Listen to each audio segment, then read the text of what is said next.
뭐냐면 가디안이라고 하는 거예요. 이 사람은 나의 보호자야 라는 어떤 그러한 의미입니다. 보호자. 우리가 무엇을 해야 될지 어떻게 해야 될지 모르는 그런 상황 가운데서는요. 우리 자녀들 다 있으시죠 여러분들? 자녀들 있으시면 그 자녀들의 부모의 역할을 하는 거예요. 다음 한번 보여주시겠습니까? 돌봄과 보호입니다. 우리 아들이 어떻게 해야지 돌볼 수 있는지, 어떻게 해야지 보호를 받을 수 있는지에 대한 그러한 내용들이 바로 가디언에 대한 어떤 그런 역할입니다. 이 가디언이 뭐 애가 위험한 곳으로 가는데 그냥 방치해 두거나 전혀 그러진 않거든요.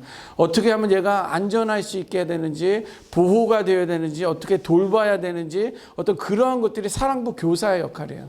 그래서 내가 아들을 낳아봤고 내가 딸을 낳아봤다고 한다면 아들이 위험한 행동을 우리 사랑부 지체가 행동하는 것들을 그냥 좌시하지는 않는다는 거예요. 그 친구들을 돌보고 보호해줘야 된다는 것입니다. 두 번째, 다음 넘어가면요. 가치관 전달과 교육에 대한 거기 훈련, 오문일답 이렇게 나와 있는데 예수 그리스도가 나와 있습니다. 우리는요, 선생님들은 우리는 복지재단의 간사님들이나 바우처 선생님들이나 활동보조 선생님들이 아니에요. 사랑부 선생님들. 설사 내가 주중에는 내가 활동보조 선생님을 합니다. 어떤 직장에 우리 장애인들 돌보는 그런 일을 합니다라고 할지라도 주일날 교회 왔을 때는 활동보조 선생님들이 우리는 아니에요. 우리는 그때 중요한 거는 가치관 전달을 해야 되는 거예요. 가치관 전달을 한다는 것은 뭐냐면 예수님에 대해서 알려줘야 되는 거예요. 그리고 그들에게 훈련을 해줘야 되는 거예요. 그래서 저희 교회는요, 오문일답이라는 걸 합니다. 이제 제가 설교할 때마다, 사랑부 설교를 할 때마다 오문일답이라는 것을 해요. 그건 뭐냐면 5가지 질문을 만듭니다. 5가지 질문. 그리고 그 대답은 예수 그리스도인 거예요. 그래서 예를 들면 이래요. 제가 질문 한번 해보겠습니다. 여러분들 오늘 불경 세미나가 있는데 오늘 여기로 불러주신 분은 누구일까요? 네, 우리를 항상 사랑하시는 분은 누구일까요? 우리를 지켜주시는 분은 누구일까요? 그럼 우리 날마다 우리를 두려움으로 여호와 하나님을 두려움으로 우리가 경외해야 할 분은 누구일까요? 그럼 우리는 누구를 날마다 찬양하고 예배해야 할까요? 네, 그 예수 그리스도예요. 저는 몇 달 전에 이런 좀 하나님이 마음을 주셨습니다. 우리는 죽으면 다 어디 갑니까? 확실합니까? 꼭 천국에서 뵙기를 원합니다. 그런데 적어도 장애인 친구들은 뒤에도 잠깐 나오겠지만 원해서 장애인 된 친구들이 없고요. 오히려 저희 교회만 보더라도 그 장애라는 것 때문에 부모님들이 신앙생활 하신 분들이 3분의 1 이상입니다. 그분들은 하나님의 은혜를 입은 거예요. 잘 나가시던 분들이었죠. 결혼하고 나서 아기 낳기 전까지는 잘 나가셨던 분들, 똑똑하시고 돈도 잘 벌고 누구 없어도 잘 살 수 있는 분들인데 장애 아래 나옴으로 인해서 힘들었죠. 그러면서 그를 구원의 길로 인도하는 어떤 그게 있었다라는 거예요. 그런데 얼마 전에 하나님이 마음을 주신 건데, 야 의구야, 너 천국에서 갔는데 그 사랑부 지체가 없다면 넌 어떡하겠냐, 이런 마음을 준 거예요. 만나마다 이렇게 오문일답을 하고 예수님에 대해서 복음을 증거하고 그러는데 천국에 갔더니 그 형제가 벌써 나보다 먼저 몇 년 전에 소천했는데 그 형제가 없는 거예요. 그럼 그거에 대한 추궁은 책임은 누가 지느냐? 하나님 그렇게 물어보시더라고요. 그래서 날마다 교회 온다고 구원받았다는 것은 아니라는 어떤 그런 생각 때문에 오늘 내가 목사님은 설교할지라도 1대1로 맡고 있는 얘가 구원의 길로 갈 수 있도록 안내하는 역할은 내가 너무도 중요하다는 것을 깨달았습니다. 여러분들, 우리는 복지기관이 아니에요. 복지재단이 아닙니다. 저희 교회도 호산나 복지재단이 있지만 저는 복지 직원들이 아닙니다. 중요한 것은 가치관 전달, 예수님에 대한 것을 분명히 정해줘야 되는 거예요. 그들의 장애로 태어난 이유는 하나님의 나라와 영광을 위해서 태어났는데 그들이 구원받지 못한다고 한다면 그런 책임이 우리에게 돌려질 거라는 거예요. 그래서 가디언이에요. 가디언 뭐냐면 그들이 안전할 수 있도록, 사랑부 안에서 적어도 오늘 예배 드리면서 이 친구들이 안전할 수 있도록 돌보고 보호하는 역할들을 여러분들이 하시고요. 중요한 건 가치관 전달, 예수 그리스도에 대해서 정확하게 고백할 수 있어야 되는 거예요. 목사님, 이 친구 내가 맡고 있는 친구들은 말을 못하는데 어떻게 해야 돼요? 그럼 걔네들은 마음으로 믿고 입으로 시인해야지만 구원을 받는데, 그러면 걔네들은 구원 못 받습니까? 못 받아요? 어떻게 마음으로 믿고 입으로 시인해야지만이 구원을 받는다고 그랬는데 말을 못하는 친구가 있어요. 저희 뭐 부서에도 그렇게 많은데 걔네 구원 못 받으면 어떻게 구원 받아요? 성경이 잘못됐습니까? 뭐라고 그러시는데? 예. 말을 못한다고 해서 구원을 받지 못한다고 한다면 저는 그 예수님을, 그 하나님을 믿지 않습니다. 우리 하나님은요, 정말 말을 못하게 하신 것도 하나님이시고 표현하지 못하게 하신 것도 하나님이시기 때문에 그들의 구원을 주신다라고 생각해요. 중요한 거는 우리는 이해하잖아. 제가 뭘 생각하고 있구나. 제가 나를 쳐다보지만 딴 생각을 하고 있구나. 얘가 말을 못하지만 아멘 한번 해봐. 그러면 왜? 라고 말해도 그것이 아멘이라는 것을 우리는 알잖아요. 그러니까 매 주일마다 여러분들이 맡고 있는 그 친구들은 가디언이 되어서 오늘 죽을지 모르는 이 친구를 위해서, 오늘 내가 죽을지 모르는 내가 얘를 만난다면 오늘의 마지막이라는 마음으로 가디언의 역할을 하고 오문일답을 하고 예수 그리스도를 고백하게 하는 것이 우리 사랑부 교사로서 가장 중요한 역할이다라는 것을 여러분들에게 말씀을 드립니다. 자, 그 다음 장 보면 우리 한번 읽어볼까요? 시작. 사랑부 지체들이 무서워요. 예. 여러분들 사랑부 지체들이 무섭습니까? 안 무서워요? 여기 몇 년이 되셨는데 사랑부 지체들이 안 무섭습니까? 저는 한 번은 이제 남자 집사님들만 3분이 사랑부 선생님을 하겠다고 온 거예요. 이제 저 호산교회 말고 그 전에 있던 교회인데, 그래서 이게 웬 굴러온 떡이냐? 남자 선생님들이 늘 부족하잖아요. 웬 떡이냐? 그러고서 이제 그 선생님들 막 교육을 한 4주 5주 동안 교육하고 사랑부 지체들 하나씩 이제 맡겼는데 한 2주 3주 정도 지나가더니 남자 집사님들이 목사님 좀 상담을 하고 싶습니다 그러는 거예요. 그래서 뭔데요? 그랬더니 이 친구들 보니까 너무 눈물이 난다는 거예요. 남자 집사님들인데 그들의 영혼을 보다는 어떤 그런 안 된 그런 어떤 그런 신체적인 조건이나 상황 때문에 너무 눈물이 나서 못하겠다, 그런 이야기를 좀 하더라고요. 그래서 알겠습니다. 봉사는 꼭 사랑부실에서만 할 수 있는 건 아니고 우리가 캠프 갈 때나 소풍 갈 때나 그럴 때는 당일치기도 도움이 많이 필요하니까 그때 섬기시면 되겠습니다라고 제가 말씀드렸던 적이 있습니다.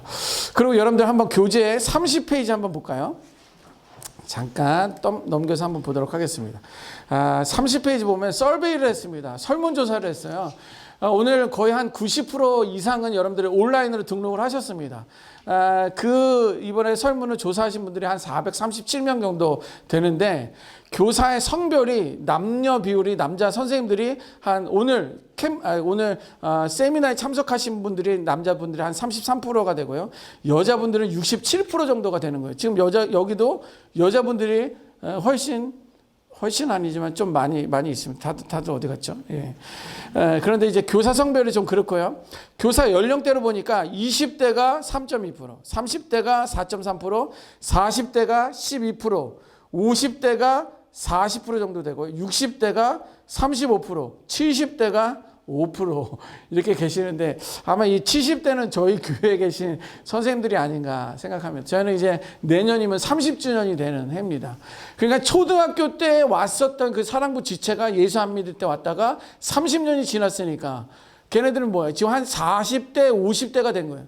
선생님들도 이제 나중에 이제 조사를 좀 해봤지만 이제 몇 년을 봉사했느냐, 그러니까 그 옆에 볼까요? 지문 4번 보니까 사랑부 사역 기간이 어떻게 되니까 몇 년을 섬겼습니까? 라고 보니까 가장 조그맣게 되어 있는 게 1년에서 3년 미만, 아마 여기도 계실 것 같고요. 그 다음에 아니죠. 1년 미만이 32.3%입니다. 1년 미만이 1년에서 3년 미만이 32.3%, 그 다음에 5년 미만이 12.4%, 그 다음에 10년 미만이 22.2%, 그 다음에 15년에서 20년 미만이 25.9%, 그 다음에 20년에서 30년 하신 분들이 녹색, 그분들 퍼센테이지가 없네요. 그 다음에 30년 이상 하신 분들이 이제 몇 분 계시는데, 그러니까 이 사랑부에서도 헌신하시다 보니까 애들이랑 선생님들이랑 같이 이제 나이가 늙어가는 거예요. 그래서 저희는 아동부, 청소년부, 장년부가 있는데, 장년부에 계신 분들은 아주 그냥 양반입니다. 기력이 없어요. 선생님들도 기력이 없고 애들도 기력이 없는 거예요. 애들이라고 하기에는 아니죠. 이제 거기 이제 서리 집사님도 계시니까 이제 시간이 지나니까 힘이 이제 붙이는 거예요. 그러니까 막 그전에 막 혈기왕성하고 소리 질러대고 그랬던 애들이 이제 20살, 30살, 40살 이렇게 돼버리면 기력이 없으면서 잠잠해집니다. 그리고 얼마나 뜨거운지 이렇게 되는데요. 어떻게 보면 다시 교재로 앞으로 오게 되면 사랑부 지체들이 무서워요라는 그런 부분들에 있어서는 이제 시간이 또 어떻게 보면 해결을 해 줄 수 있습니다. 이제 그렇게 귀여웠던 친구들이 나이 들게 되면 징그러워지게 되고요. 어떤 그런 역할인데, 그러면 여기서 사랑부 지체들이 무섭다고 했을 때는 어떻게 되느냐? 다음에 보면 버디입니다. 버디. B-U-D-D-Y. 죄송합니다. 영어로 이렇게 해가지고 괜히 잘난 척하는 것 같은데, 버디는 뭐냐면 친구예요. 친구. 그들의 친구가 되어주자라는 것입니다. 저는 이제 고등학교 때부터 장애인 선교단체에서 봉사를 했습니다. 그러니까 저는 뭐 어떻게 보면 30년 훨씬 사역을 한 거예요. 고등학교 때부터 했으니까. 훨씬 30년 넘게 사역을 했는데, 그때는 이제 고등학생이어가지고 여름에 이제 장애인 캠프 가면 휠체어도 밀어주고 막 이런 거는 앰프 막 날르고 막 기도원에서 하니까 시설들이 이렇게 잘 돼 있지 않았으니까 그런 역할을 하면서 장애인들의 정말 친구가 저는 되었습니다. 고등학교 때니까 친구였고, 저보다 손 위에 계신 장애인, 지체장애인들이나 그러면 그분들은 나의 누나이고 형이기도 하고, 그래서 형, 누나 이렇게 부르기도 하고, 형제님, 자매님 이렇게 부르면서 했었는데요. 여러분들 사랑부 선생님들은 여러분들의 친구, 버디의 역할을 해주는 거예요. 친구가 어떤 역할이냐? 다음 보면 지지해주고 이해하는 것이 친구입니다. 그건 공감입니다. 우리 사랑부 지체들이요. 우리 여러분들 교회도 아마 식당이 있고 오늘도 이제 식사를 하실 텐데, 여러분들 교회에서 식사하실 때 사랑부 친구들이 오면 야, 의구야 이리 와, 나랑 같이 밥 먹자.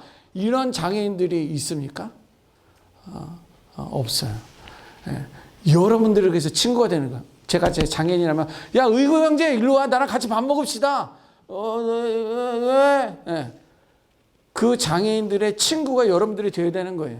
그리고 뭐 여기는 지금 연세가 있으시지만 여러분들보다 나이가 많으시면, 우리 좀 젊은 선생님도 계시는데 나이가 많으면 형님, 누님, 형제님, 자매님 해주면서 그들을 존중해 주는 게 우리에겐 필요해요. 나이가 모르니까 그 친구들이 20대가 됐든 30대가 됐든 야, 일로 와봐.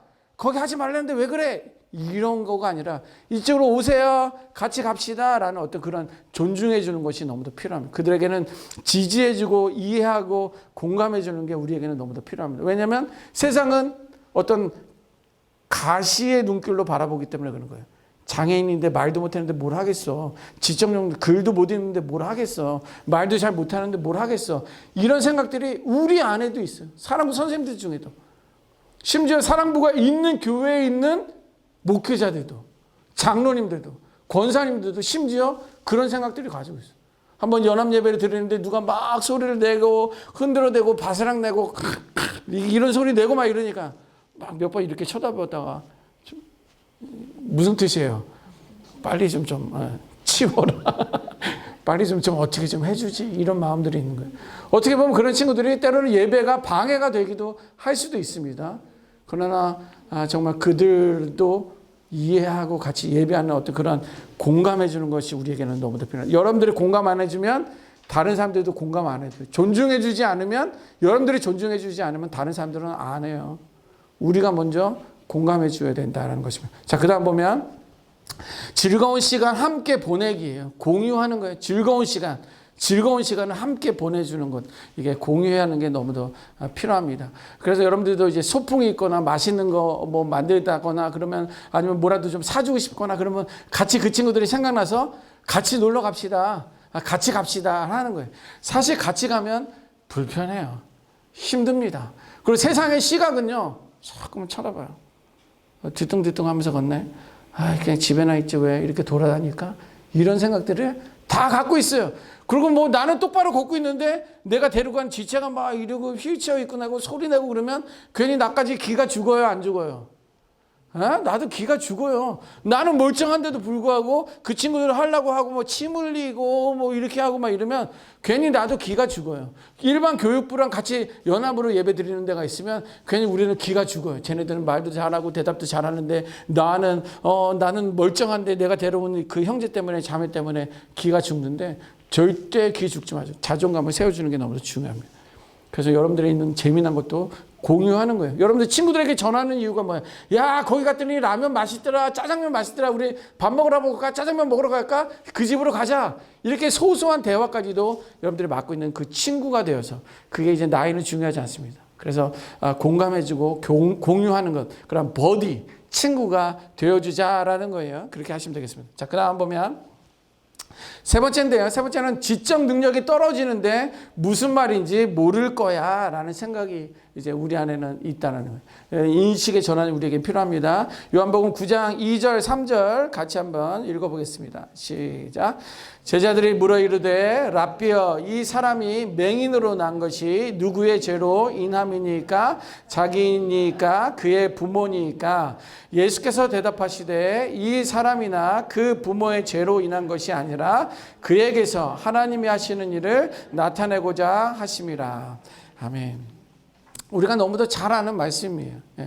맨 마지막 절에 보니까 그에게서, 그 맹인에게서, 시각장애인에게서 하나님이 하시는 일을 나타내고자 합니다 라는 것입니다. 그래서 그것은 무엇이냐? 세 번째 다음 넘겨주시면 이제 메신저입니다. 메신저. 메시지를 전해주는 사람들이 여러분들이 되어야 되는 거예요. 여러분들이 알고 있는 그런 성경적인 지식, 여러분들이 알고 있는 어떤 신앙적인 어떤 그런 경험, 내가 경험한 하나님의 사랑, 내가 경험한 하나님의 은혜가 무엇인지 여러분들의 메신저의 역할을 해주는 거예요. 그들이 알아듣든지 못 알아듣든지 지적 영역이 떨어지든지 수화를 하든지 수화를 못하든지 보든지 못 보든지 이해하든지 이해 못하든지 그거는 여러분들에게 중요한 게 아니에요. 여러분들은 메신저의 역할을 해주는 거예요. 전해줘야 돼요. 예수님의 사랑에 대해서, 구원에 대해서, 내가 경험한 그 하나님의 사랑에 대해서. 그러니까요, 여러분들은 신앙생활이 여러분들에게는 너무도 중요합니다. 왜냐하면 내가 체험적인 신앙이 없어요. 하나님은 사랑입니다. 사랑의 하나님, 좋으신 하나님. 내가 아무리 그래도 나에게 어떤 하나님의 사랑이 있었지? 나는 어떤 하나님의 은혜를 경험했지? 이런 것이 없는 상황에서 야, 하나님은 사랑이셔. 하나님은 은혜의 하나님이야. 자비의 하나님, 용서의 하나님이야. 아무리 이렇게 말해도요, 내가 경험하지 못했다면 그 친구들을 이해하기 어렵습니다. 말로만 하는지 안 하는지 여러분들 알아요, 몰라요? 알아요. 듣다 보면 알아요. 그러니까 여러분들 그것을 경험한 것을 메신저 전해주는 것이 외적인 모습은 중요하지 않다는 것을 기억하면 좋습니다. 그 사랑부 지체들을 통해서 하나님의 하시는 일을 나타내실 거예요. 오히려 나를 부끄럽게도 하실 거고 그들을 더 존중해 주는 하나님의 그 일하심을 경험할 수 있을 것입니다. 그것이 메신저의 역할입니다. 자, 다음 보실까요? 자, 다음은 집중하세요. 매 눈으로 바라보세요. 흔적 남기기, 지피지기, 백전백승 뭐 이렇게 나와 있습니다. 다음 한번 볼까요? 다음은 포토그래퍼입니다. 포토그래퍼. 이거는 사진 작가예요. 사진 작가입니다. 사진 작가는요, 오늘도 뭐 영상 촬영하고 있지만, 사진 작가는 좋은 장면, 이쁜 장면, 즐거운 장면, 행복한 장면들을 사진으로 많이 찍습니다. 그래서, 사진 구도 좋네. 정말 감동적이게 찍었네. 그 노인의 아픔, 아버지의 아픔을 사진으로 잘 표현했네. 어머니의 사랑을 잘 표현했네. 요런 사진을 보면 그렇게 감동적인 것들이 있잖아요. 내가 찍지 않았지만, 이제 여러분들은 그런 사진 작가가 되는 거예요. 여러분들 다 핸드폰 가지고 계시니까. 그 다음 한번 보세요. 이것이 무엇이냐면 카카오톡, 그 다음 밴드, 교회 홈페이지에다가 그 자료들을 올리고 남기는 것입니다. 여러분들 카카오톡으로 여러분들의 맡고 있는 지체만이 여러분들의 사역은 아니라 그들의 부모들이 너무도 중요합니다. 저희는요, 전체 이제 사랑부 지체, 아동부, 청소년부, 장년부 지체의 3분의 1, 통틀어서 3분의 1 정도는 교회 리더십들이에요. 시무 장로님들도 계시고요. 그 다음에 시무 권사님들도 많으시고요. 그 다음에 안수 집사님들도 사랑부 부모님들인데 많습니다. 저는 이제 깜짝 놀랐습니다. 왜 깜짝 놀랐냐면, 제가 2000년도에 이제 미국을 갔다가 미국에서 한 19년도 살다가 2019년도에 이제 왔습니다. 미국에 있을 때도 장애인 사역을 했었었는데, 그러니까 제가 대학원 때 휴학을 내고서 이제 미국에 갔다가 이제 뭐 공부하러 갔다가 19년이라는 시간 동안 살다가 오게 됐는데, 19년 만에 오니까 너무 좋은 거예요. 뭐 대학원 때 갔으니까 뭐 저는 군대도 나왔고 대학도 졸업하고 한국에서 그래 대학원 때 이제 갔었었는데, 근데 이제 호산나교회 와 보니까 좀 놀라운 게 있는 거예요.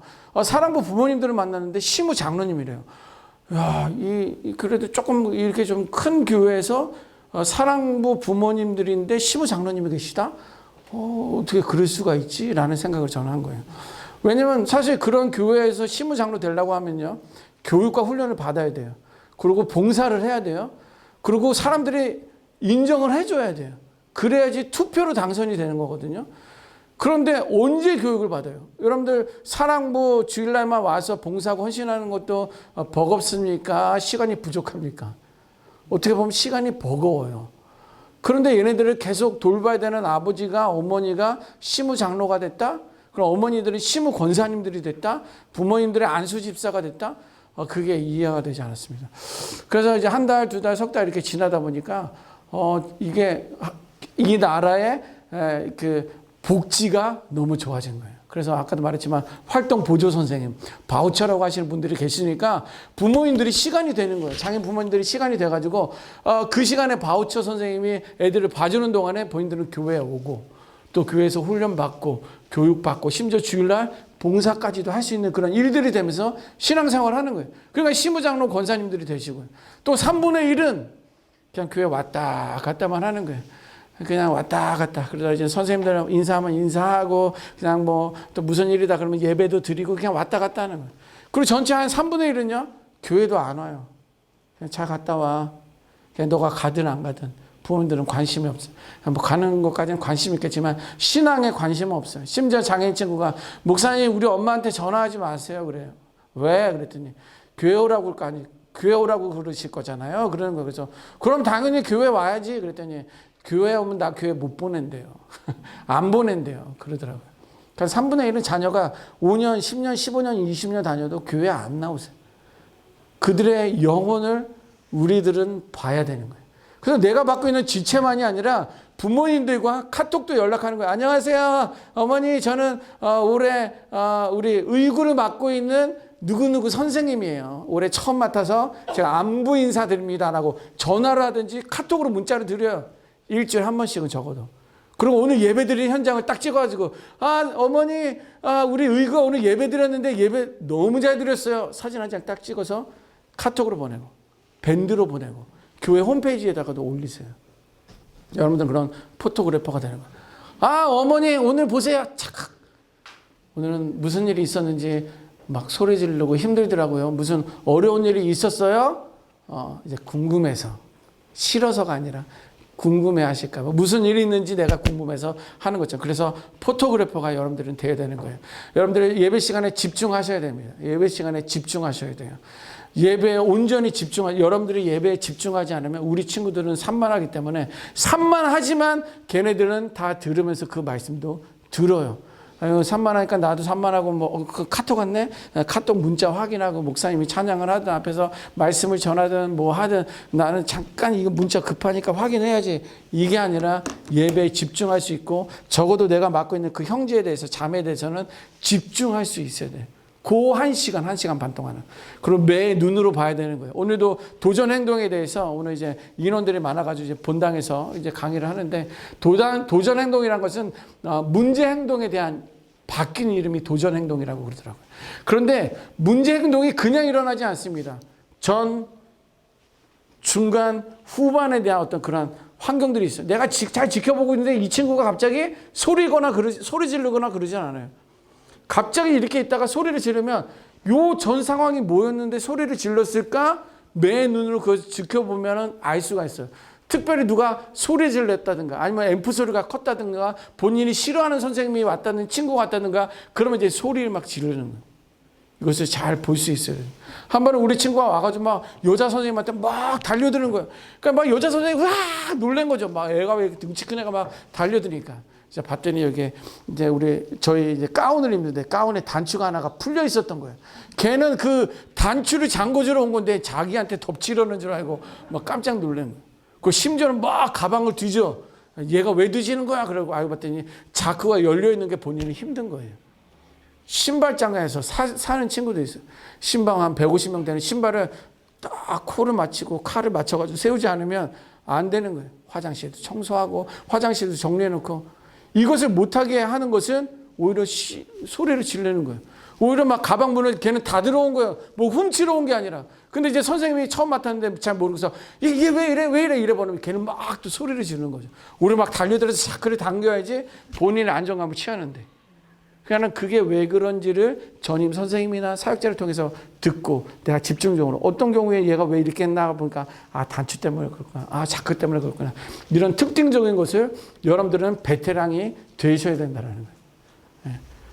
그래서 여러분들은 이제 흔적 남기긴 그거예요. 밴드나 카톡 우리 부모님들한테 계속 보내면서 그런 흔적들을 계속 남기시고요. 그렇게 되면 지피지기면 백전백승. 그 친구를 하면 내가 믿음의 길로 바르게 잘 안전하게 인정할 수 있다는 것입니다. 그 다음 보면 계몽과 존재감 알리기예요. 계몽이란 것은 여러분들이 사랑부 선생님들이기 때문에 계몽자의 역할을 해야 되는 거예요. 그래서 여러분들 뭐 교회마다 순, 다락방 아니면 어떤 구역 이렇게 편성되어 있잖아요. 그러면 여러분들은 가가지고 각 한 번 정도 오늘 이제 다락방 모임이다, 순 모임이다 그러면 한 번은 사랑부 언급을 하는 거예요. 이번에 세미나 갔는데 김의구 목사라는 사람이 그런 강의를 하더라. 잠깐만 한 1, 2분 한 2분 이상 넘어가면 또 사랑부 이야기하네. 싫어합니다.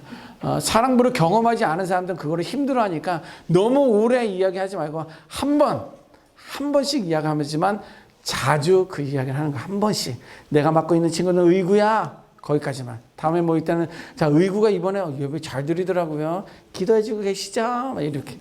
거기까지만 하는 거예요. 그런 계몽자 역할. 사진 한번 볼래요? 의구가 이렇게 생겼어요. 사진 한번 여러분들 찍은 것도 보여주시고.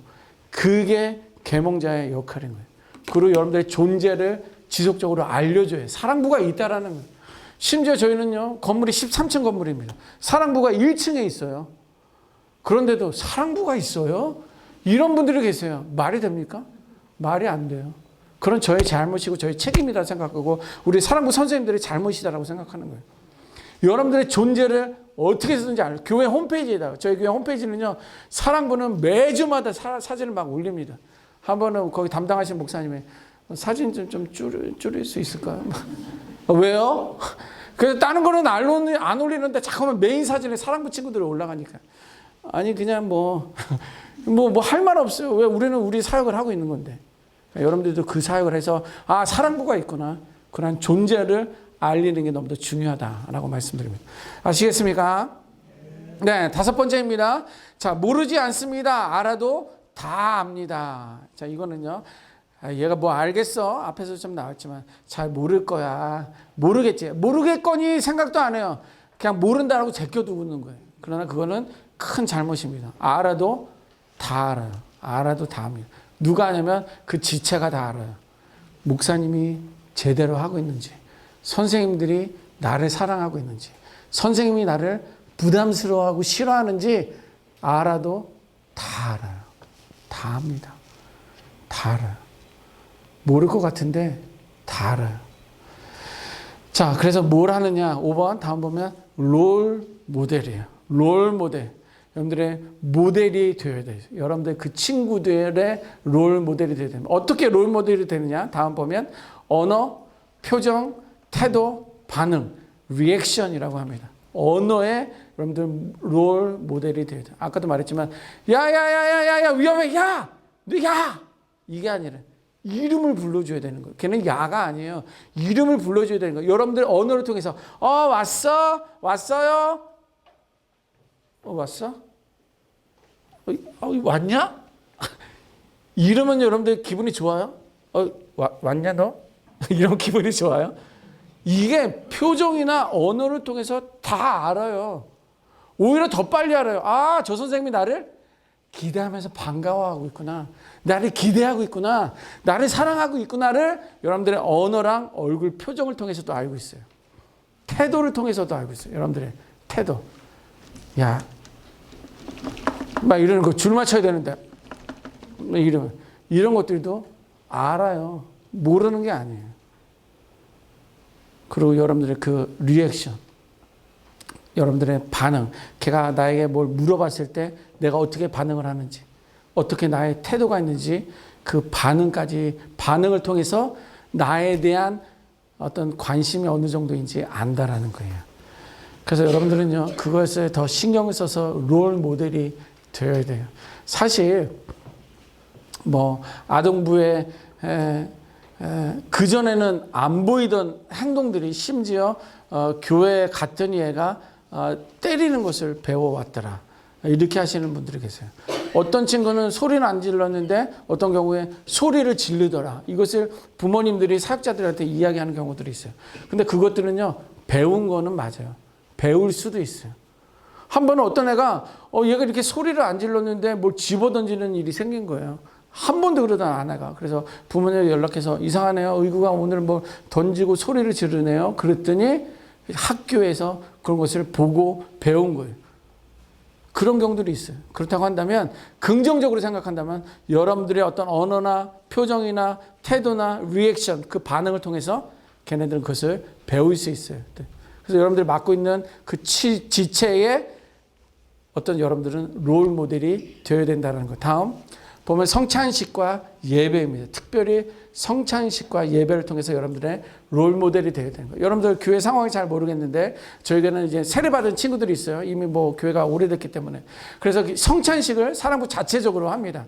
그런데 이제 아동부, 말이 아동부지만 아동부에서 세례받은 친구들이 있어요. 뭐 20대 초반에 있는 친구들도 있으니까. 그래서 세례받은 친구들도 있고, 뭐 청소년부는 거의 받고 작년부도 거의 다 받았는데, 그런데 제가 이제 호산학교에 오면서 선생님들도 본당에서 본 예배를, 어른 예배를 드리고 사랑부에 왔을 때도 성찬식에 임해 주세요라고 제가 이야기한 거예요. 왜냐면 이제 뭐 떡을 나누고 나서 같이 기도하고 먹겠습니다. 아니면 잔을 다 같이 받고 나서 그때 먹겠습니다라고 이야기하는데 어떤 애 지금 훅 먹는 거예요. 그거 먹더니 한 번은 성찬식을 하는데 앞에 있는 친구가 맛있다 이러는 거예요. 그날은 막 성찬식 우리는 뭐 이렇게 전병 같은 걸 준비를 안 하고 뭐 식빵을 좀 이렇게 잘라서 준비한다든지 엄지손가락만 한 게, 또 어떤 부서는 치즈케이크 애들 이왕이면 맛있는 걸 하라고 치즈케이크를 이제 잘라서 이렇게 준비를 해준 거예요. 그랬더니 이 치즈케이크 먹으니까 한 덩어리지만 왜 이렇게 맛있어? 성찬하다가 맛있다 그랬는데 제가 막 감정 잡느라고 쉽지는 않았습니다. 그런데 이제 애들만 시키는 게 아니라 여러분들도 받는 거예요. 본당에서 여러분들이 성찬식을 했다 하더라도 사랑부에서 할 때 또 어떻게 해야 되는지, 기도는 어떻게 해야 되는지, 이 친구의 손을 잡고 기도할 때 같이 기도하고, 먹을 때 너 먹고 나도 먹고, 나도 마시고 너도 마시고, 이런 모델이 되어야 된다는 거예요. 목사님, 아니 성찬식을 하루에 몇 번을 하라는 거예요? 그러면 2번을 하라는 거예요? 이렇게 생각하실 수도 있습니다. 또 어떤 교단에서는 뭐라 그러는지 잘 모르겠습니다만 저는 괜찮다고 생각합니다. 왜냐하면 그것은 의식이기 때문에, 내가 결단한 시간이기 때문에. 우리 담임 목사님은 성찬하는 날은 4번 성찬하십니다. 4번 떡을 드시고 4번 마셔요. 그럼 목사님 잘못됐을까요? 그렇지 않아요. 저도 4번을 해요. 저 주일 예배 드리는 거 우리 사랑부 1, 2, 3부 할 때 4번을 먹는 거예요. 그러니까 2번 먹는 거는 중요하지가 않아요. 내가 성찬에 어떤 마음으로 임하느냐, 그것이 더욱더 중요하기 때문에 그런 거예요. 그러니까 성찬식에 할 때 그거는 전혀 문제가 안 되니까 여러분들 마시면서, 그다음에 예배 드리는 모습도 아까 말한 것처럼 뭐 핸드폰 궁금하죠. 저희들도 뭐 사역자들의 핸드폰이 얼마나 오는지 몰라요. 예배 시간에 저희도 이 카톡을 확인하게끔 되어 있습니다. 사역자들은. 그러면 이머전시 상황들이 있으니까 그때마다 대처하라고. 그러면 그거는 좀 저기 하긴 한데, 그런 거 외에는 1시간 반 동안은 꺼두세요. 예배만 집중하고 율동도 같이 따라 하시고, 율동은 안 하고 팔짱 끼고 이렇게 계시는 선생님이 계세요.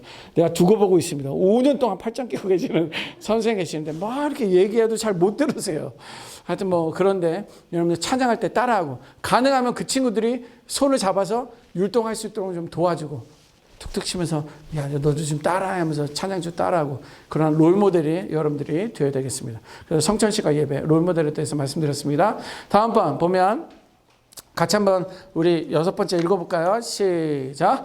오늘 하루만 14번이나 전화가 왔어요. 생일 선물, 성탄절 선물을 사달라고 해요. 직장 앞까지 찾아와 밥 사달라고 해요. 밤 11시, 어떨 때는 12시가 넘어서 전화가 오기도 해요. 사랑한다고 문자를 보내와요. 네. 여러분들 이런 건 뭐 지금 한 5개 정도 있는데 이런 거 경험하신 분들 계십니까? 네, 어떤 거 경험하셨어요? 하루에 21번. 그러면 어떻게, 집사님이세요? 죄송합니다. 목사님. 다른 분한테. 그럼 어떻게 목사님은 21번 전화를 어떻게 하십니까? 저 그냥 업무 중에 아버님 와가지고 차단했습니다. 아예 차단을? 또 다른 분들, 여기서 또 경험하신 분들 계세요? 한 분도 안 계세요? 많이 봤습니다. 많이 보셨어요? 예. 자, 여러분들. 하루에 14번, 21번 진짜 약과예요. 저는요, 정말 그 스트레스가 얼마나인지 정말 하루 종일 보냈었던 그런 친구들도 있고요. 그러면 어떻게 해야 하느냐라는 거예요. 우리 이제 목사님께서, 저기를 저장한다, 이제 차단했다 그러는데, 다음 한번 볼까요? 여러분들 이때 어떻게 되는지 가이드예요, 가이드. 여러분들 여행 가다 보면 가이드 있잖아요. 그 가이드가 저 가이드예요. 그 가이드는요, 여기에 저거에 대해서 제대로 설명해 줍니다. 예, 여러분들, 여기 이제 광화문입니다. 여기는 이제 충무공 이순신이고, 이순신 장관 어쩌고 저쩌고. 이제 서울 이야기 하지 말고 부산 이야기 해볼까요?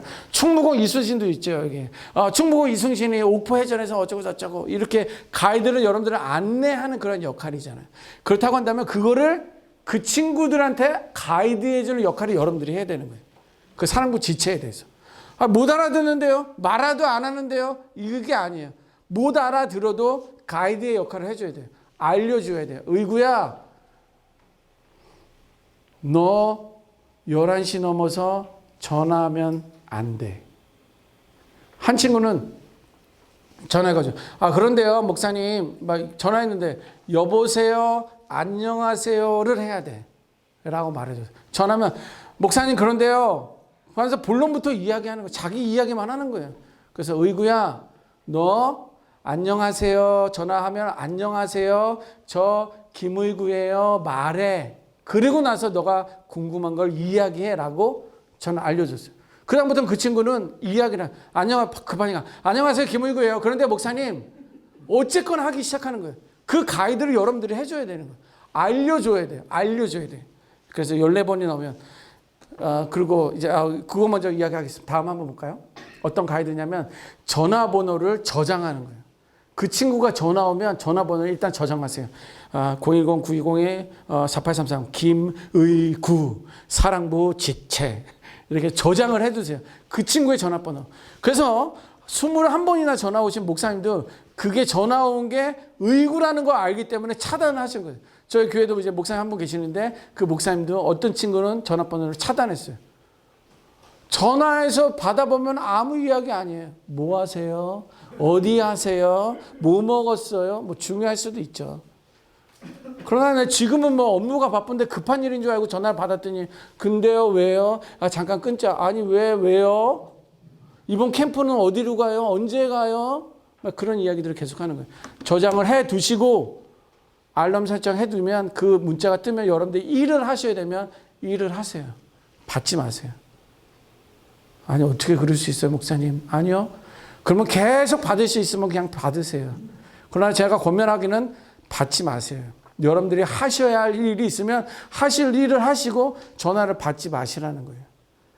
그리고요 이제 어떤 친구는 이래 전화 목사님 3월 11일이 제 생일인데요. 생일 선물 이거 사주세요. 이렇게 막 사진까지 찍어가지고 이거예요. 한 달 전서부터 3월 11일 김의구 생일 기억하세요. 이거 사주세요. 근데 막 똑같은 막 이런 저기를 막 찍어서 정말 갖고 싶은 거예요. 그래서 성탄부 성분인데 성탄절인데 나 선물 좀 해주세요. 여러분들 생일 선물이든 성탄절 선물을 해줄 수 있으면 해주세요. 그러나 저는 그 상황에서 가이드는 이거예요. 의구야, 내가 의구 부모님한테 전화 한번 해볼게. 너 이거 정말 필요한 거야? 선생님 이걸 사줘도 되는지 한번 물어볼까? 그러면 웬만한 친구들, 전화해서 문자 보내고 말한 친구들은 다 아는 거예요. 그러면 엄마한테 전화하지 마세요. 아빠한테 전화하지 마세요. 그러는 거예요. 그래야 목사님 생일도 3월 10일인데 너 목사님 생일 선물 좀 줘야 되는 거 아니냐? 성탄절인데 성탄절 카드 목사님한테 썼니? 이런 가이드를 하는 거예요. 늘 우리는 퍼줘만 하면 되는 게 아니라 걔네들한테 받아야 돼. 스승의 날이에요. 의구야 스승의 날 언제 5월 7일인가? 언제? 스승의 날인데 선생님에게 감사 편지 좀 써서 보내주라. 네, 그걸 가르쳐 줘야 돼요. 늘 요구하니까 약자니까 내가 줘야 된다. 주실 수 있으면 주세요. 저는 못 주기 때문에 저는 안 줍니다. 그래서 말하는 거예요. 목사님 성탄절 선물 카드를 좀 받고 싶어. 고마워요. 사랑합니다. 구체적으로 문자까지 해주면 카드도 써가지고 그런 가이드를 해 주셔야 돼요. 그리고 부모님과 직접 통화를 하세요. 여러분들 힘들게 하면 이 친구가 이게 막 이런 거예요. 의구가 21번이나 전화 왔는데 어머니 전화 좀 안 할 수 있도록 해주시면 어떨까요? 이러면 부모님 들을 때 뭐라 그럴까? 좀 속상하긴 할 거예요. 부모님 모르시겠어요? 알긴 하죠. 그래서 이렇게 지혜롭게 하는 거예요. 어머니 안녕하세요. 저 오늘 의구가 21번이나 전화 왔는데 제가 오늘 다 전화를 못 받았어요. 무슨 일 있는 거예요? 내가 그때 급해가지고 그랬는데 무슨 일 있는 거예요? 라고 물어보는 거예요. 그러니까 그놈의 자식 전화하지 말라 그랬는데 잠깐만 또 전화했네요. 별일 없습니다. 죄송합니다. 부모님들 그런다라는 거예요. 그러면 이제 그때 오히려 전화하면서 부모님 별일 없어요. 다행이군요. 제가 안 바쁠 때는 제가 받기도 하는데 그럴 때는 못 받으니까 죄송해요. 내가 전화 한번 할게요. 이렇게 마무리하는 게 가이드의 역할이에요. 여러분들이 그래야 된다는 거예요. 그리고 전화를 14번이고 15번이고 오늘 내가 안 받았으면 한 번쯤은 전화를 해주는 거예요. 먼저 전화하는 거예요. 먼저 전화해 보신 분들이 있습니까? 먼저 전화하는 거예요. 야 의구야 미안해. 목사님이 그저께 어제 막 전화하는데 오늘 전화했네 미안하다. 3일 동안 내리 안 받다가 이제 오늘 전화한 거예요. 미안하다 그랬더니 알았어요. 뭐 바빠서 그랬어요. 미안해. 그래. 네 그냥 그래요. 어떤 친구는 전화되고 대뜸대고서 왜 내 전화 안 받아요? 막 이런 친구들이 있어요. 목사님 그거 바빠가지고 그러는데 지금 운전하면서 전화 받아야 되겠니? 거짓말이지만 운전하는데 전화 받아야 되겠니? 받을 수도 있지만 그랬더니 아니요. 그래 뭐 중요한 일 있었어? 막 이렇게 이야기하고 그렇게 가이드 역할을 해주고 가르쳐주는 게 여러분들에게 너무나 중요하고요. 부모님과 소통하는 게 너무나 중요하다 말씀드립니다. 자 7번째. 그 다음에 직장 앞까지 찾아와 밥 사달라고 해요. 이 친구들도 있어요. 전화번호를 입력했더니 집상까지 찾아와가지고 하달라고 그러는데 여러분들 그거는 알려주세요. 지금은 나가기 어렵다. 밥 사주기 어렵다. 미안해. 주일날 만나자. 그때 아이스크림 사줄게. 좀 싼 걸로. 이렇게 이야기를 해주는 거. 그게 가이드의 역할이에요. 그 다음에 11시, 12시 말하면 늦게까지 목사님한테 전화할 때는 9시 이전에 전화해야 돼. 그 이후로는 못 받아. 받을 수 없어. 안 받을 거야. 그렇게 이야기를 해주세요. 그리고 어떤 친구는요. 이게 저희 실제적으로 몇 년 전에 있었어요. 사랑부 선생님인데 여자 선생님한테 한 친구가 선생님 사랑해요. 이렇게 문자가 온 거예요. 그게 몇 개나 막 이렇게 온 거예요. 그러다가 그 선생님의 남편분이 본 거예요. 아니 얘가 누군데 미친 거 아니야? 어떤 남자라서 교회랑 사귀고 있는 거예요. 신앙생활도 안 하는데 막 자기 아내한테 사랑한다는 문자 와가지고 하여튼 그게 이슈가 됐었던 적이 있었다라는 거예요. 그렇다고 한다면 여러분들은요. 저한테도 막 사랑 고백하는 친구들이 있어요. 좋아합니다. 그러면 나도 좋아해. 이렇게 이야기하는데 사랑합니다. 그러면 그래. 그냥 약간 그냥 그렇게 약간 애매하게 대답을 합니다. 나도 사랑해. 이렇게까지 이야기하잖아요. 어떻게 보면 멀쩡하게 생기네요. 장애인지 안 장애인지 구분하지 못하는 친구들도 있어요. 또 이쁘기도 하고 잘생기기도 하고 뭐 이런 친구들이 있어요. 그런 친구들 하면 같은 고백을 하는 거는 저는 아니다라고 생각하는 거예요. 사랑하는 거는 정말 너랑 진짜 좋아하는 사람한테 사랑한다고 이야기하는 거예요. 좋아해요. 고마워요. 이렇게 하자라고 여러분들 알려주는 게 필요하다라는 것을 말씀드립니다. 자, 7번. 자, 7번.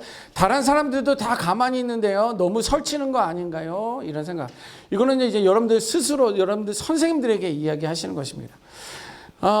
예를 들면 이런 거예요. 그 밑에 보면 그 다음 밑에 한번 볼까요? 다음. 이제 펭귄 효과라는 게 있어요. 퍼스트 펭귄이라고 있는데 같이 한번 읽어보겠습니다. 시작. 소비자가 다른 사람이 물건을 구매하면 덩달아 구매하는 소비 형태를 일컫는다. 자, 그것을 이제 펭귄 효과라고 그래요. 이게 뭐 제가 오늘 그림은 준비하지 않은데 그런 사진을 보셨을까 모르겠어요. 빙수가 아니라 뭐죠? 빙하 보면 깨진 빙하 있으면 펭귄들이 막 우르르 있잖아요. 그 한 펭귄이 막 뛰어내리면 덩달아서 막 아버지 펭귄들 뛰어드는 그런 사진, 동영상, 다큐멘터리를 보셨습니까? 네, 봐서 준비하는 거예요. 그게 첫 번째로 뛰어내리는 펭귄을 퍼스트 펭귄이라고 해요. 그리고 이것을 펭귄 효과라고 합니다. 그러니까 예를 들면 이런 거예요. 이제 뭐 예를 들면 이제 텔레비에서 물건 파는 걸 뭐라 그러죠? 홈쇼핑에서 있어. 예. 지금 뭐 900에 계속 전화가 옵니다. 동시에 지금 한 100통이 몇 통 됐는데, 지금 2분이면 끝납니다. 막 이렇게 이야기 하잖아요. 2분, 나 눌러야지. 그리고, 지금 전화하기 시작한데 나도 눌러야지. 이제 이거예요. 누군가가 한번 이야기를 하고, 액션을 취하고, 누군가가 시작을 하면, 덩달아서 김치통 우리 집에도 있는데 뭐 전화되니까 나도 해야 되겠네. 그러고서 집에 있는데 또 오더하고 전화하고 그런 일들이 있어요. 그것을 펭귄 효과라고 합니다. 선생님들은요, 예를 들면 아마 그룹톡이 있을 거예요. 부서마다 예를 들면 뭐 5명 그룹톡이 있든 15명이든 뭐 아니면 20명에서 30명에도 뭐 어떤 부서는 한 70명에도 그룹톡이 있으면 대답을 전혀 안 해요. 오늘 불경 세미나 있으니까 8시 10분까지 교회 오세요 했는데 다 읽은 거 안 읽었는지 카톡 보면 알아요, 몰라요? 알 수 있거든요. 아무도 대답 안 하는 거예요. 오늘 신청해 주세요. 아무도 신청 안 하는 거예요. 심지어 저는 올해는 온라인으로 등록합니다. 그랬더니 온라인으로 등록을 안 하고 여기서 등록하시는 분들도 계세요. 자, 여러분들 현지에서도 할 수 있고요. 온라인으로도 할 수 있고요. 대답을 안 할 수도 있어요. 그러나 우리는 적어도 다음 한번 보실까요? 여기 이게 어디에 나오는 그림인지 아십니까? 카톡 이미지에 뜨는 거예요. 하트, 엄지척, 체크, 웃는 표정, 서프라이즈, 놀라는 표정, 안 됐다는 표정, 그거예요. 사실 뭐 기도 제목을 올리면 기도합니다 그러면 카톡, 네, 정말 어렵겠네요, 힘내세요, 카톡. 뭐 이게 쓰면은 50명, 70명 카톡 그런 게 올라가요. 그러면 사실 그것이 이제 좀 약간 방해가 되기도 해요. 거기다 또 이번 선거 있으니까 이번엔 빨간색을 찍어야 돼. 아니 이번엔 파란색이야. 막 이런 것도 카톡에 올리는 거 있습니다. 절대 우리 사랑부 그룹톡에는 그런 정치적인 거, 나라적인 거, 그거는 본인이 알아서 기도하시고 절대 거기는 올리지 마세요. 그리고 거기서 뭐 팀장이 올리든 부장집사님이 올리든 담당 전도사님이나 목사님들 올리면 거기다가 네 알겠습니다 라고 대답하지 마시고 거기다가 저거 체크 표시 해주세요. 아니면 사랑한다는 표시, 엄지척, 저는 주로 서프라이즈, 놀라는 표정을 저는 주로 많이 쓰는데 그걸 한 번씩 클릭해 주세요. 그것이 퍼스트 펭귄이에요. 그래야지 우리 사랑부 예를 들면 50명이 90점을 가지고 가고 있구나. 내 한마디에 응원을 하고 있구나. 이것이 돼요. 내가 퍼스트 펭귄인데요. 그것을 펭귄 이펙트라고 해요. 이펙트는 효과라는 거예요. 펭귄 효과를 보여주는 게 내가 우선적으로. 어떤 사람들은요, 정말 저희 사랑부 선생님들 보니까 어떤 부서는 이틀이 지나야지 보시고 대답하면서 기도합니다. 이렇게 보시는 계세요. 아니, 그저께 올렸는데 이틀이나 3일이나 지나서 지금 대답하시는 이유는 뭘까? 이유가 분명히 있으니까 3일이 지나서라도 기도합니다라고 올린 거예요. 그런데 어떤 분들은요, 수시로 이제 카톡 하시면서 확인하시는 분들도 계세요. 그러면 그때 여러분들이 먼저 퍼스트 펭귄이 돼서 좋아요 표시, 엄지척 표시 여러분들이 하시라는 거예요. 그러면 여러분들이 하면 맞아. 이거 해야지. 또 엄지척, 사랑합니다 표시를 해서 소리는 안 나지만 같은 마음을 모으고 있다는 것을 여러분들이 이제 좀 해주시면 되겠습니다. 무슨 말인지 아시죠? 네. 그 다음 8번. 같이 한번 읽어봅니다. 시작. 지금까지 다 해봤어요. 왜 혼자 잘난 척해? 가만히 좀 있지. 왜 나서긴 나서요. 저는 아직 짬밥이 점점점 이런 건데요. 한번 다음. 자, 이걸 뭐냐면 change and reform입니다. 이거는 뭐냐면 변화와 개혁. 다음 한번 눌러주세요. 변화와 개혁이라는 단어. change. 변화를 하자라는 거예요. 그 다음에 reform. 개혁이라는 것입니다. 뭐 어제 저녁에도 약간 해프닝이 좀 있었었는데 사실 이번에 온라인을 온라인으로 다 등록하게끔 제가 했습니다. 그래서 좀 뭐 사역자들이 많이 바쁘신데 여러분들 막 우리 사랑부도 70대 되신 분들 계시는데 막 이렇게 카톡도 못 하는데 뭐 온라인으로 등록하라고 그래서 이렇게 불편하게 하는 거야. 전에 하던 대로 좀 하지. 이렇게 죄송합니다. 궁시렁 되셨던 분들도 계셨는데 변화와 개혁에 대해서는 우리가 먼저 두려워하지 말고 하자라는 거예요. 심지어 우리 70대 되신 선생님들도 다 온라인으로 등록했습니다. 어떻게 그랬는지 알아요? 그냥 같이 가르쳐 드린 거예요. 선생님들이. 그리고 어떻게 했는지 알아요? 코로나 때문에 그렇게 됐어요. 그래서 그 다음에 보니까 줌도 하시는 거예요. 두려워하지 않는 거예요. 70이 됐으면 여러분들이 50, 60이면 충분히 하실 수 있습니다. 그래서 그것들을 하기 시작하는. 그래서 오늘 설문조사 있을 거예요. 설문조사도 여러분들 아까 전에 제가 광고 드렸지만 여기 여러분들 핸드폰으로 여기 QR코드를 찍으시면 다 거기에 설문조사 들어가게끔 되어 있습니다. 그냥 순서들을 클릭하고 마무리해 주시면 그게 온라인으로 다 등록이 되고 설문조사가 되는 거니까 그걸 꼭 해주세요. 교회 안에서도요. 목사님이 이렇게 바꿉시다 라고 하면 목사님 지금까지 다 해봤어요. 목사님 이제 와서 모르시는데요. 이거 다 해봤어요. 안 돼. 왜 이번에 막 비행기 타고 제주도 가겠다는 거예요. 부담스러워서 안 됩니다. 그럼 뭐 이거 합시다. 부장됐다고. 아니 부장 안 됐다는 얘기 안 하다가 올해 부장됐다고 막 그거 하자는 거예요. 왜 뭐 혼자 잘난 척해? 아니면 그러니까 잘합시다. 뭐 이렇게 좀 가만히 좀 있지 막 이런 일들이 있을 수 있습니다. 아니면 혹은 1년 차는 짬밥이 안 되는데 건이 있습니다. 우리 이렇게 하면 안 되나요? 이런 짬밥 이렇게 생각할 수 있을 수 있습니다. 그러나 누가 그런 이야기를 하든 아니면 내가 이야기를 하든 change and reform 변화해야 되고 개혁해야 되는 것들은요. 우리 사랑부가 먼저 솔선수범 하자라는 거예요.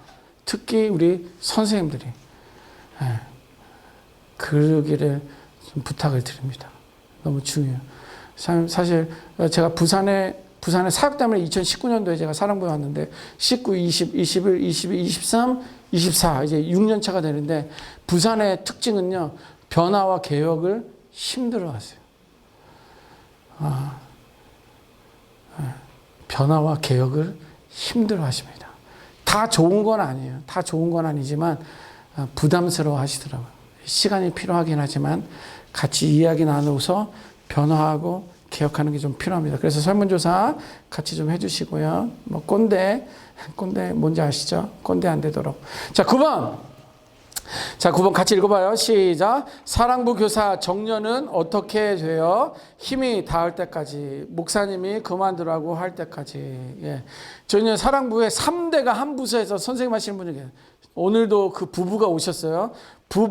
할아버지, 할머니가 사랑부 선생님이시고 그 아들이 둘째 아들인가 셋째 아들이 사랑부 선생님이고 그분의 아들, 그러니까 손주죠. 손주도 사랑부 선생님이에요. 이 손주가 아들이 늦게 들어왔고 이 손주는 고등학교 때부터 봉사를 했어요. 이제 미디어 봉사하다가 군대 갔다 오고 다시 봉사하는 그 아들이 손자가 있었고 그다음에 아들이 작년인가 들어오고 할아버지 할머니가 제일 먼저 사랑부 교사를 했어요. 이게 3대가 이렇게 하는 경우들이 있습니다. 그래서 언제까지 해야 되느냐 이렇게 봤더니 힘이 닿을 때까지 하시길 바랍니다. 내가 꼰대라고 하면 꼰대를 좀 바꾸시고 힘이 닿을 때까지 여러분들 서포트를 하시는 거예요. 우리 목사님을 위해서 우리 전도사님을 위해서 여러분들이 우리 부장님을 위해서 헌신을 하는 거예요. 그리고 목사님이 그만하라고 그럴 때까지 사랑부 사역하다가 쓰러져서 하나님 부르심 입을 때까지 하시기를 조심스럽게 부탁드립니다. 근데 뭐 도움도 안 해, 좋아요도 안 눌러, 후원 좀 하라는데 후원도 안 해, 오라고 해도 오지도 않아, 가지도 않아. 그러면서 예배는 꼭 참석해, 간식은 꼭 챙겨가. 이런 분들 계시는데 그런 분들은 그만하시고요. 그만하시고. 여러분들은 목사님이 이제는 너무 애쓰셨습니다. 이제 쉬세요. 라고 할 때까지 헌신해 주면 좋겠어요. 저희는요, 25년 헌신하신 분들이 한 10명 정도가 돼요. 그분들은 교회에서 상도 줘요. 20년 되신 분들도 많고. 교회가 오래됐기 때문에 그런 거예요. 이제 이런 역할들을 이제 여러분들이 좀 해주시면 좋겠습니다. 다음. 보니까는 3대가 사랑부 교사고 봉사자 모집 중고등학생들에게 기회를 주세요. 라는데 여러분들 저는 아까 말한 것처럼 고등학교 때부터 사랑부 사역을 했습니다.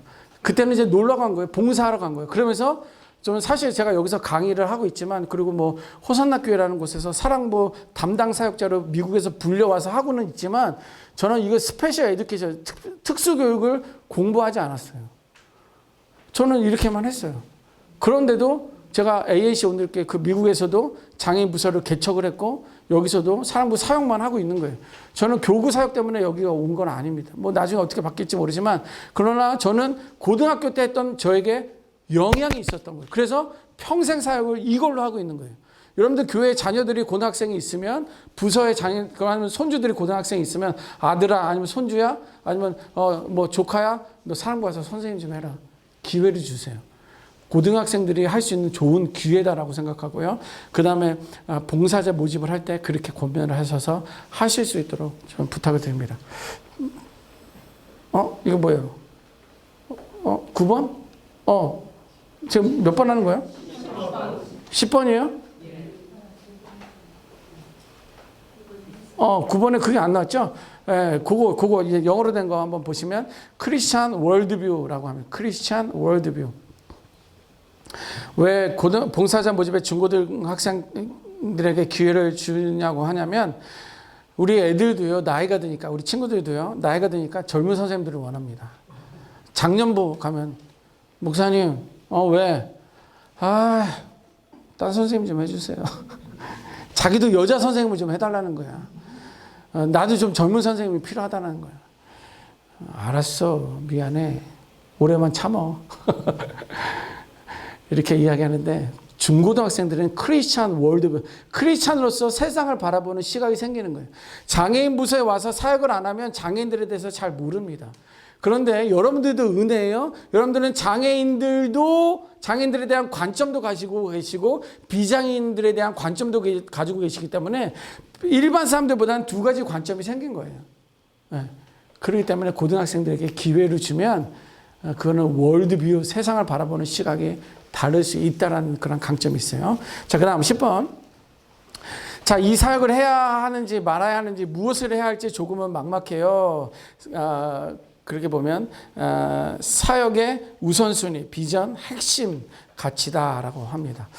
자, 그 밑에 보면 비장애인들이 교회에 와야 하는 이유. 우리 집사님이세요? 네, 비장애인들이 우리 성도님 사람들이 교회에 와야 하는 이유가 뭐예요? 네, 구원을 받기 위해서. 네. 여러분들 비장애인들이 교회에 와야 하는 이유는 구원을 받기 위해서고요. 장애인들이 교회에 와야 하는 이유는 구원을 받기 위해서요. 또 여러 가지 즐거움이잖아요. 교제잖아요. 네? 비장애인들이 그렇다면 우리 친구들도 마찬가지예요. 장애인들이 교회에 와야 하는 이유와 똑같고요. 장애인 사역과 비장애인 사역은 결코 다르거나 특별하지 않습니다. 오히려 손이 더 많이 가고 돈이 더 많이 들어가니까 돈을 더 줘야 되고 손을 더 써야 돼서 봉사자들이 더 필요한 곳이 사랑부 사역이라는 거예요. 차별 두지 마세요. 예. 그래서 어떻게 되느냐, 사역을 막막해야 되는데 어떻게 되느냐, 다음 보면 코어 밸류라고 합니다. 핵심 가치예요. 핵심 가치. 핵심 가치를 가지고 있어서 여러분들이 그것을 좀 정하는 거예요. 코어 밸류를 가져서 저희는 이제 그게 빠졌는데 저에게는 복음과 전도, 치유와 회복, 나눔과 계몽, 봉사와 헌신이라는 그 네 가지 코어 밸류가 있어요. 첫 번째는 복음과 전도예요. 복음이 예수 그리스도 전하는 게 가장 중요하다라는 거예요. 그리고 그 복음을 통해서 치유와 회복이 중요한 거예요. 내가 치유되고 내가 회복되어야지만이 내 안에 있는 걸로 인해서 우리 친구들에게 흘러갈 수 있습니다. 그런 나눔과 봉사, 복음과 전도, 치유, 회복, 나눔과 계몽, 아까 말한 것처럼 계몽이 우리 안에 있어야 되고요. 그 다음에 나눔과 헌신, 그 다음에 헌신이 우리에게 있어야 된다는 거예요. 그래서 그 네 가지 코어 밸류를 정하게 되면, 우선순위를 정하게 되면 여러분들 교회 안에서 부서가 무슨 사역을 해야 되는지, 어떤 사역을 하게 되는지 그것을 알 수 있어요. 그래서 그것을 여러분들 안에서 아니면 여러분들 스스로 내가 맡고 있는 친구들에게 나는 얘에게는 구원만큼을 하겠다. 그러면 복음, 첫 번째 복음. 그 다음에 안전, 두 번째 안전. 이것을 나름대로 여러분들이 정해서 여러분들이 사역하는 데 있어서 방향성을 결정하는 데 사용하시면 되겠습니다. 자, 그 다음에 11번. 자, 교회 가기 부담되고 싫어요. 이제는 조금 쉬운 친구들을 맡게 해주세요. 목사님 왜 기도 응답이 안 되죠? 뭐 이제 이런 것들이 있습니다.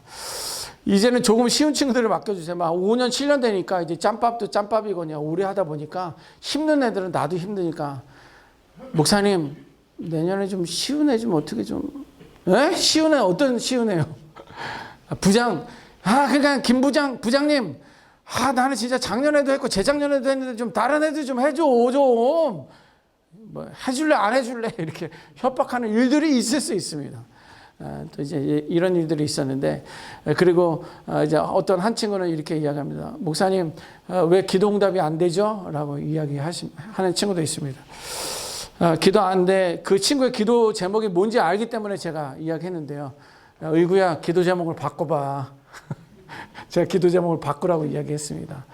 자, 여기 나와 있는데 prayer 이거는 기도하는 사람이에요. 여러분들 기도하지 않으면 절대 이 사랑부 사역 할 수 없습니다. 기도하지 않으면 할 수 없어요. 저는 예배도 중요하고 구원도 중요하지만 안전이 가장 중요하다라고 더 강조합니다.